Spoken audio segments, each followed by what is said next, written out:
Today I'm here at the Detroit Auto Show, and let's talk about the vehicles that you should be looking at if you're attending the show, and of course if you're just car shopping in 2019. The first one is the all-new Ford Explorer. This is one of the most popular three-row crossover vehicles in America, and it's gotten a significant change for 2019. It is all new from the ground up. And it's very different than every other crossover in this segment. We have a standard 2.3-liter turbocharged engine sending power to the rear wheels, not the front wheels, like everybody else practically in this segment. If you want more power, there are two different 3-liter twin-turbo V6s producing up to 400 horsepower if you get the ST trim right here. And even more surprising, the ST is available with a track pack and seriously wide tires. If you'd prefer a greener Explorer, there's also going to be a hybrid version producing over 300 horsepower from a 3.3-liter V6 and a battery that doesn't take up any space on the inside. This is likely going to give you better performance and slightly better fuel economy than the existing Toyota Highlander hybrid and significantly better towing ability, over 5,000 pounds even with that hybrid model. We don't know exactly when this is going to be available, but expect it to be on dealer lots coming very, very soon. Launched in Los Angeles recently, we also have the Jeep Gladiator pickup truck. If you've ever wanted a Jeep Wrangler with a pickup truck bed, that is exactly what's going on here. The Jeep Wrangler is one of the best-selling SUVs really in its class, and now they're trying to increase sales by adding a pickup truck bed, trying to compete with the likes of the Toyota TRD Pro line and of course the Chevy Colorado with their off-road package. This is likely going to be the most off-road capable small pickup truck in America, and as you can see with this model right over here, you can even take your doors off or even drop your windshield just like a regular Jeep Wrangler. The FCA decided to launch their new heavy-duty pickup trucks out here in Detroit. We have the Ram 2500 and Ram 3500. This model is the off-road capable Power Wagon version. Big news here is that we no longer have a 5.7-liter V8 under the hood. We have a 6.4-liter Hemi with an 8-speed automatic or a Cummins turbo diesel with up to 1,000 pound-feet of torque. This is absolutely insane. It will tow over 35,000 pounds when properly equipped, and depending on the trim level, you can put over 7,600 pounds of payload in the bed. We also have basically the same interior that we recently saw in the Ram 1500, easily making this the most luxurious heavy-duty pickup truck in America. Of course, we do expect to see the competition starting to fight back soon, but at the moment, this definitely seems to have the Silverado and the Sierra beat. Over at the Hyundai booth, we have the California-only Nexo. I know that not too many of you may necessarily be interested in the Nexo, but I think this is one of the more interesting vehicles available on display here. This is Hyundai's second hydrogen vehicle that is available for sale or lease in California. It runs entirely on hydrogen. The only byproduct is water. It's a fuel cell vehicle, and they've managed to compact the fuel cell and the fuel tanks so that the fuel cell is entirely under the hood, and then the tanks are entirely under the cargo area in the back. But the big news at the Hyundai booth, of course, is the all-new Palisade 3-row crossover. This is probably the biggest Hyundai that they have ever built. It's big, it's comfortable, and it replaces the 3-row Santa Fe. We have an interior that is probably the best in this particular segment at the moment, although it is rivaled by the all-new Kia Telluride. If you're looking for a big, comfortable 3-row Hyundai with a lot of standard safety tech and a low sticker price, this is definitely going to be a good option. Subaru brought their latest STI model to the show. It's the S209. We get more power and a wider track in this vehicle for better handling and better acceleration. It will be sold in limited quantities and only in 2 colors.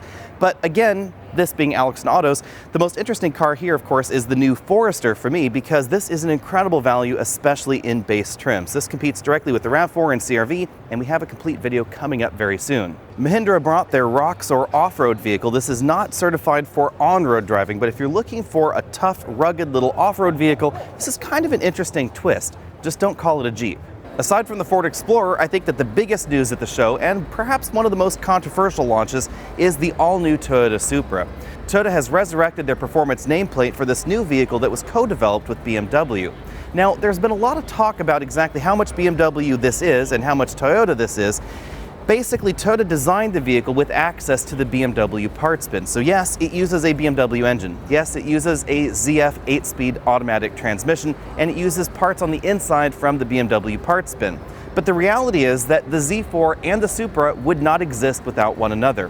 So it wasn't really a choice between the Z4 alone and Toyota not getting a Supra. It was really a choice of, do you want both of them or do you want none of them? Developing a new 2-door, 2-seat sports car like this is very expensive, and that's why we don't really see many of them on the market. That's why we have also seen other joint development efforts from Toyota and Subaru in the past with their less expensive 2-door vehicle, and of course Fiat and Mazda with the Fiata and of course the Mazda Miata.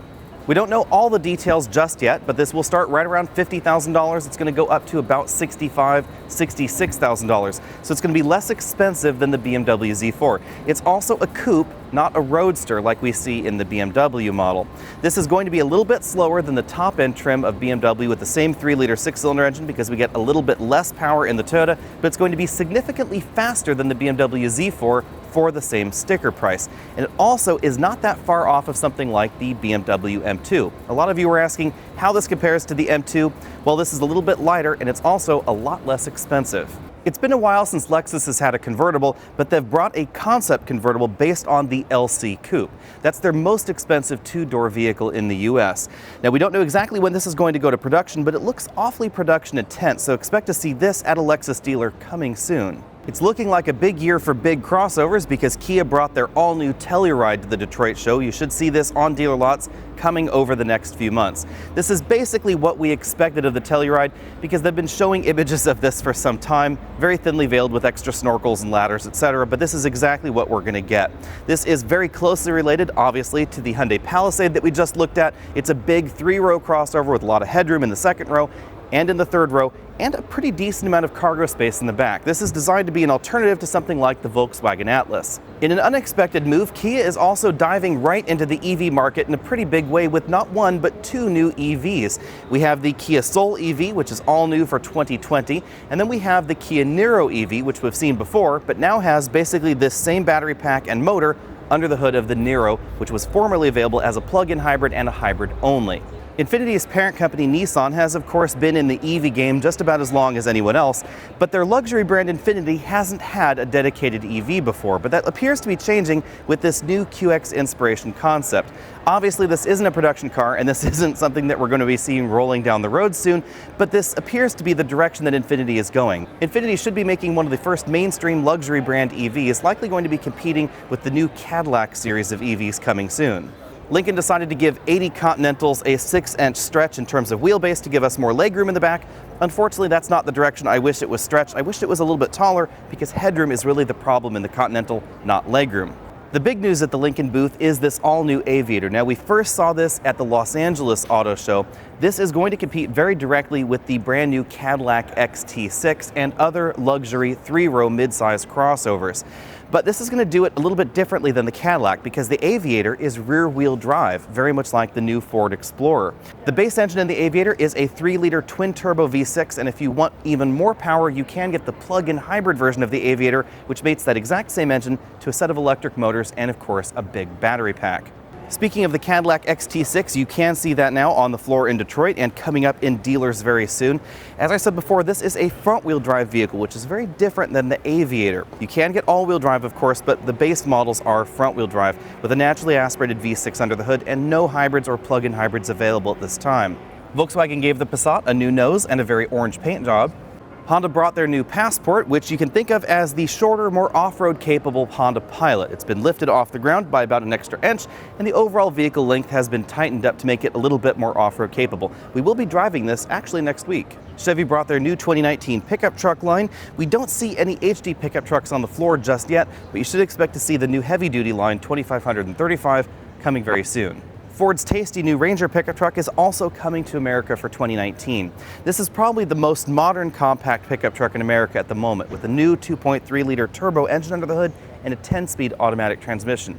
It's very uncommon in this segment to even find an 8-speed automatic, and Ford has gone all the way up to 10 speeds for their new compact pickup truck. We also have interior options and features that you just don't find in the Toyota, Nissan, or even the Chevy competition.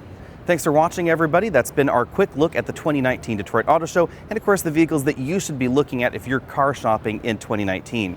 Be sure and hit that subscribe button down there at the bottom of your screen if you haven't already done so. And, of course, check out our independent videos on the various vehicles that we've talked about today. I'll see you later.